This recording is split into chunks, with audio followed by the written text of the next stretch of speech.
avid royal watchers, and welcome back to the channel.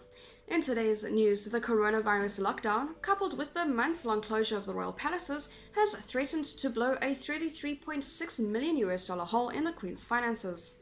According to an exclusive report from The Sun, an email to staff from the head of the royal household, Lord Chamberlain Earl Peel, warned there could be a $33.2 million shortfall, a third of the annual royal income, and employees could face a pay freeze and job cuts. Visits from millions of tourists to Buckingham Palace each year rakes in roughly $22.4 million per year for the royal family from ticket and souvenir sales, while visits to Windsor Castle earn them around $46.6 million each year. The crisis has already tested our resilience, adaptability, and preparedness in many ways, and at all levels across the organisation. It also had a significant impact on the activities of the whole royal household, the email read. Although the UK appears to be over the peak of infections, it remains unclear when measures such as social distancing will come to an end. We must therefore assume it could be many weeks, if not months, before we are able to return to business as usual. There are undoubtedly very difficult times ahead, and we realise many of you will be concerned. The Queen's diary, which had been planned up to 2 years in advance, was filled with tours by her and senior royals, as well as visits to the UK from foreign heads of state.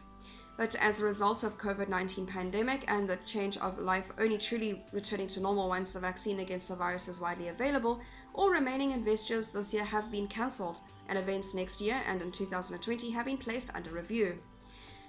We just can't make any plans as we don't know what will happen. The virus has had a cataclysmic effect, one royal aide said. Even the staff Christmas party is in doubt, another source told the publication. Staff, including those who work in Buckingham Palace state rooms, usually open to tourists heading into the UK summer, have been asked to work from home. And while they're yet to lose their jobs, many may have been warned they could face retrenchment and pay freezes.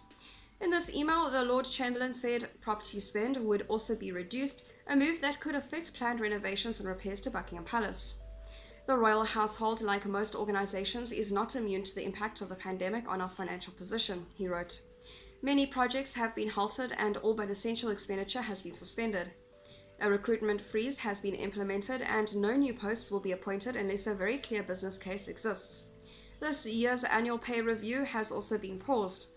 Around 500 people are employed by the royal household. Although it's currently operating on a skeleton staff in many areas, the blow comes following one royal biographer's warning that Her Majesty may never return to frontline royal duties if coronavirus restrictions render public engagements unsafe for longer than this year.